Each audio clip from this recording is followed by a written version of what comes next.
When he started breathing, suddenly he jumped up. One of the men in deliverance grabbed him. Then he looked around. Then they decided to carry him up because people were jamming into the place. Then he asked for his file. I find out that if we keep him here, people may trample upon us. I say, let us take him upstairs. And we follow through the staircase there. And we go. At the edge of the step, he said, water, water. He demanded for water.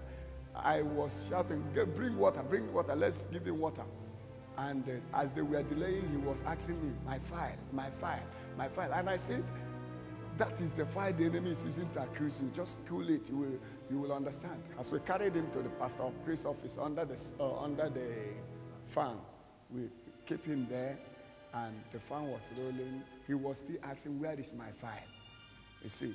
And after which, Mommy come in there, he said, here is too compacted, that we should take him to the main auditorium, that he will have enough air. So we take him to the main auditorium, people throng. Suddenly we saw people coming in from the outside. It seemed that the news went in, and people started coming in. As people were coming in there, they saw the same man sitting down.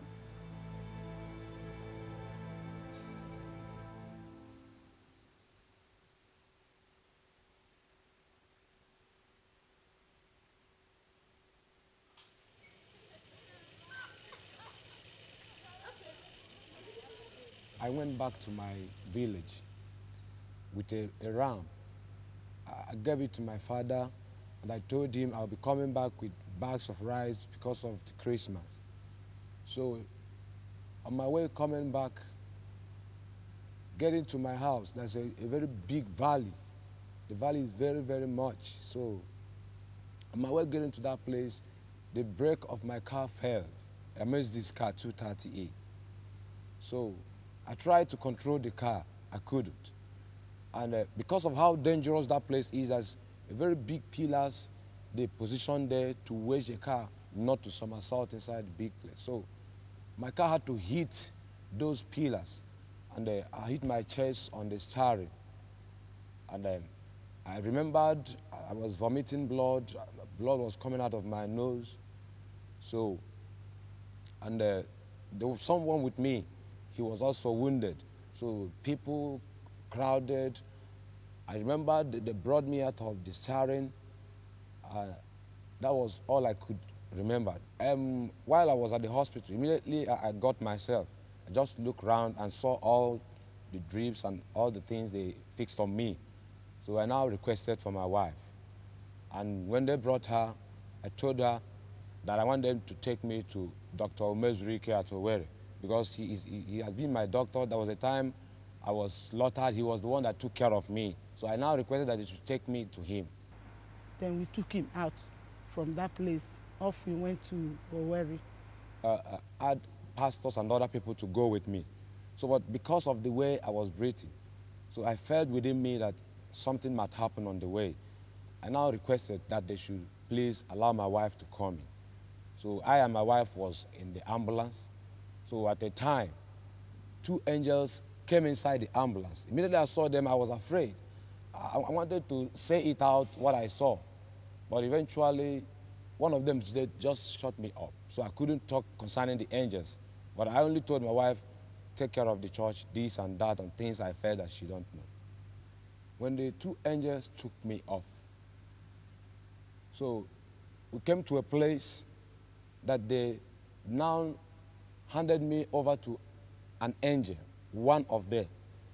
So that one now took me to a place. He told me that we are going to visit paradise. That was what he told me. Because I was communicating with him as human being, everything you can. I asked him questions, he answered my questions. He was holding me like a friend. So he now told me that we're going to visit paradise. So we now visited a place. When we approached the place, I saw multitude of people that look exactly like the one with me, that angel with me. The angel with me was having a white apparel. The body was pure white. The apparel was pure white, but the apparel doesn't look removable from the body. So, and when I saw this crowd, they were looking exactly like the one with me. So in my heart, I said, oh, look at where the angels gathered. That was what I thought, because I was still having thought in me there. So now he told me that this is where the saints that had died, this is where they are. So while I watched them, they were singing praises so wonderfully. You know, it was as if there was a force inside that environment that controls what they do. When they want to raise their hand, they raise it at once. No one will be faster, no one will be late. If they want to bow down, they will just go down. Wow, no one will be faster, no one will be late, as if there's a force controlling them doing all those things. I was hearing a lot of musical instruments, but I never see anyone. So while that experience was going on, in my spirit, I desired it most to go in there to join them. I even made a move. He said, no, I still have a lot of things to show you. Don't go in. So after that, he now said, let us go and visit the mansion Jesus promised. Are you getting what I'm saying? He now took me to a wonderful place. In fact, what I saw there, I don't have anything to describe it. It was so glorious, very wonderful mansion. You look at the building, it will look like glass, look like gold, look like whatever. Even the flowers there were looking like gold. So, you know, when I was looking at that place, he now told me that Jesus have finished the mansions, but the saints are not ready. He now said, now let us visit hell. That was the last this. Now, that's one thing that happens. From the paradise, whatever he says, we appear to the place. We never fly, we never move. Immediately he said, let us visit the mansion. In a twinkle of an eye, I just found a place that looked like that mansion. So from that mansion, he now said, let us visit hell. In a twinkle of an eye, we found ourselves the place.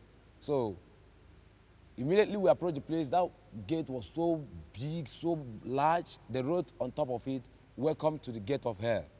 As soon as we got to the place, the angel just raised his hand like this, waved it down, and the gate opened with a wonderful noise.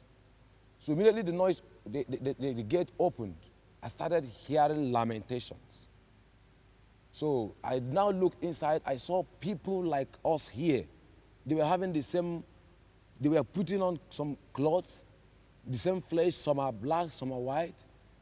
They just looked like us outside what I saw in the other side. So they were shouting. There was a lot of pains, a lot of torment, to the extent that immediately that gate was open.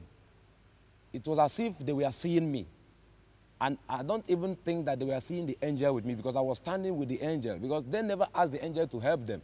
They was asking me for help, shouting. And I remembered one wonderful one, because I'm a pastor, so that one touched me so much.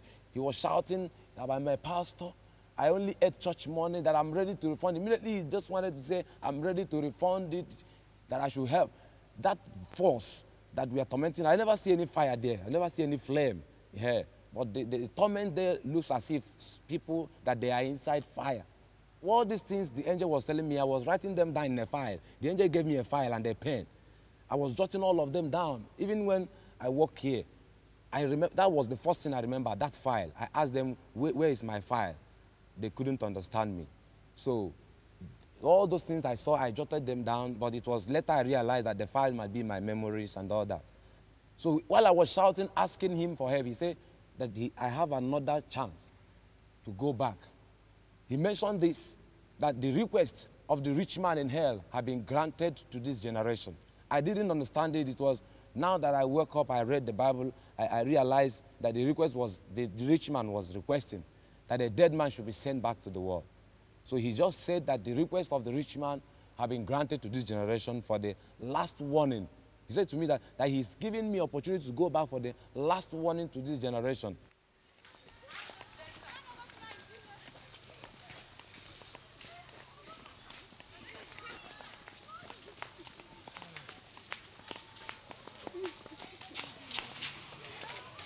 How are you?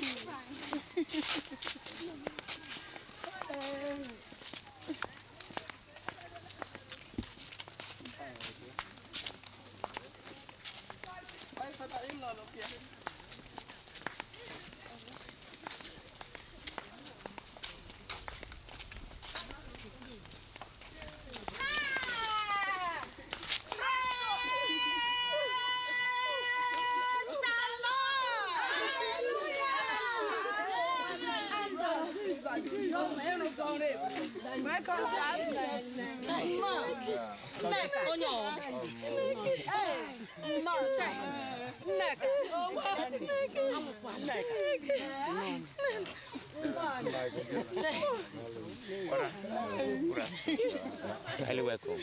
Welcome.